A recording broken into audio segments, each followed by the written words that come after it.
Shalom, selamat pagi Bapak Ibu pemuda-pemudi. Hari ini Selasa 7 Juni 2022. Saya mengajak kita semua untuk mengikuti renungan harian yang dikeluarkan oleh Sinode GKO dengan pola 4M, yaitu menerima, merenungkan, melakukan, dan membagikan. Namun sebelumnya, mari kita berdoa. Syukur kepada Tuhan yang sudah menuntun dan menyertai kehidupan kami melewati malam. Kami boleh ada lagi di pagi ini Tuhan.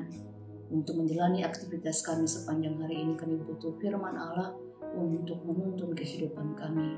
Roh Kudus, berikan kami pengertian untuk mengerti kehendak-Mu. Dalam nama Yesus kami berdoa. Amin. Bapak Ibu pemuda-pemudi, saya Pendeta Mike bersama dengan istri Pendeta Sace akan secara bergantian mengajak saudara untuk merenungkan kebenaran firman Tuhan yang terdapat dalam Kisah Rasul pasal 2 ayat 6 sampai ayat 11. Demikian firman Tuhan. Ketika turun bunyi itu, berkerumunlah orang banyak. Mereka bingung karena mereka masing-masing mendengar rasul-rasul itu berkata-kata dalam bahasa mereka sendiri. Mereka semua tercengang-cengang dan heran, lalu berkata, "Bukankah mereka semua yang berkata-kata itu orang Galilea? Bagaimana mungkin kita masing-masing mendengar mereka berkata-kata dalam bahasa kita sendiri, yaitu bahasa yang kita pakai di negeri asal kita? Kita orang Partia, Media, Elam, penduduk Mesopotamia, Yudea dan Kapadokia, Pontus dan Asia, Frigia dan Pamfilia, Mesir dan daerah-daerah Libya yang berdekatan dengan Kirene, pendatang-pendatang dari Roma, baik orang Yahudi maupun penganut agama Yahudi, orang Kreta dan orang Arab. Kita mendengar mereka berkata-kata dalam bahasa kita sendiri tentang perbuatan-perbuatan besar yang dilakukan Allah." Dari bacaan firman Tuhan tersebut kita akan menggali dengan pola pertanyaan-pertanyaan berikut ini.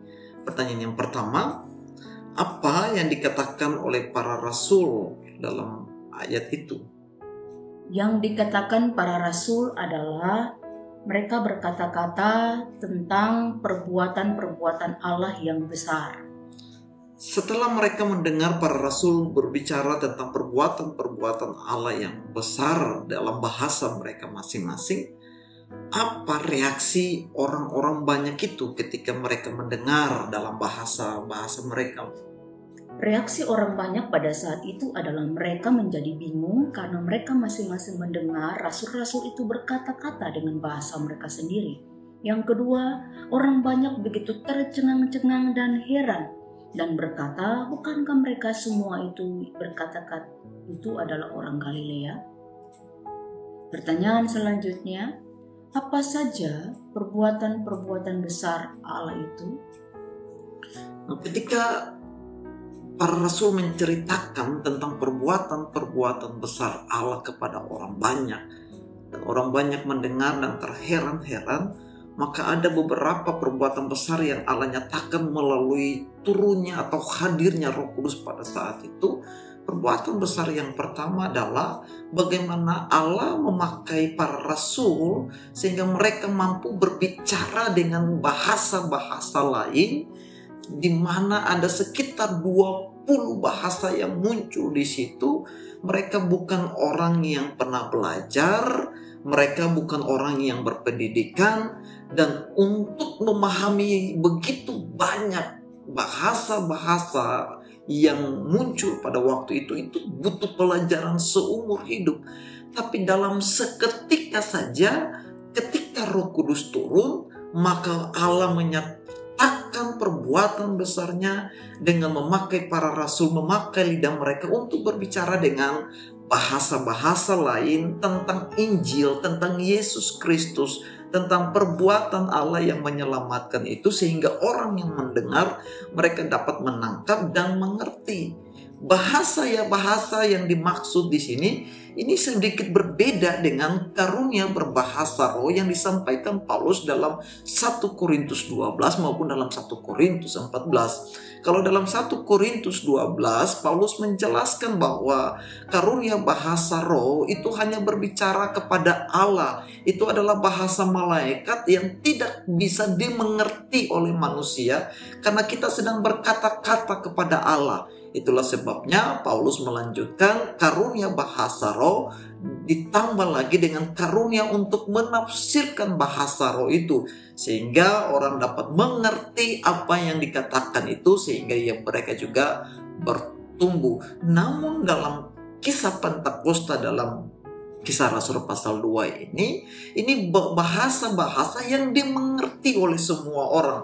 Bagi penduduk Mesopotamia, orang Romawi, bangsa Arab, sampai Kirene di daerah Afrika, mereka mengerti karena itu adalah perbuatan besar Allah. Itu pekerjaan Roh Kudus. Itu merupakan sebuah mujizat dengan tujuan supaya Injil itu sampai ke seluruh bumi. Jadi perbuatan besar Allah yang kedua, pada waktu itu Injil tidak hanya diberitakan hanya saja di Yerusalem, tapi Injil itu sampai ke seluruh bumi, karena dari bawah seluruh pada masa itu seluruh orang, Alkitab berkata semua orang di bawah kolong langit berkumpul di Yerusalem. Ada orang Arab di sana, ada Eropa, Romawi di sana, ada orang Kirene di sana, penduduk Mesopotamia.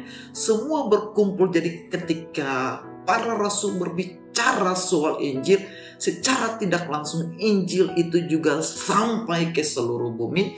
Karena orang-orang ini mereka akan kembali ke daerah asal mereka masing-masing, dan mereka akan menceritakan perbuatan-perbuatan besar itu.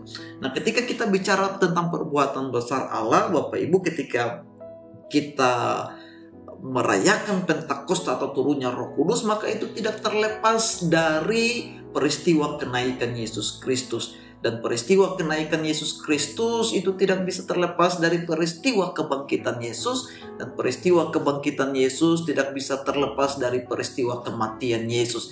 Jadi perbuatan-perbuatan besar Allah yang diceritakan bagi para murid adalah bagaimana Yesus telah mati bagi penebusan dosa manusia. Yesus mati untuk menyelamatkan umat manusia. Dia bangkit dan dia hidup, menunjukkan bahwa dia itu adalah Allah yang hidup.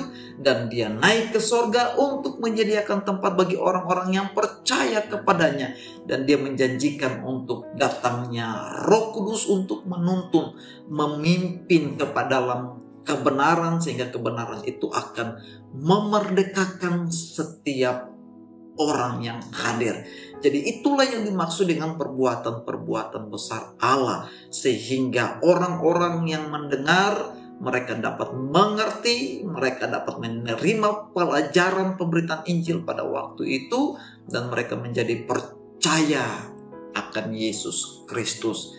Oleh sebab itu, pelajaran yang bisa kita pelajari hari ini, yang pertama, hidup kita harus betul-betul dipimpin oleh Roh Kudus. Karena ketika Roh Kudus memimpin, menuntun kita, maka kita akan melakukan perbuatan-perbuatan besar kepada Allah, bukan perbuatan-perbuatan besar kepada diri kita sendiri. Yang kedua, ketika hidup kita dipimpin oleh Roh Kudus, maka Roh Kudus akan memakai kita untuk menjadi saksi-saksi dalam pemberitaan Injil, sehingga lewat perkataan kita, lewat khotbah kita, lewat firman kita, perbuatan kita, orang-orang menjadi percaya.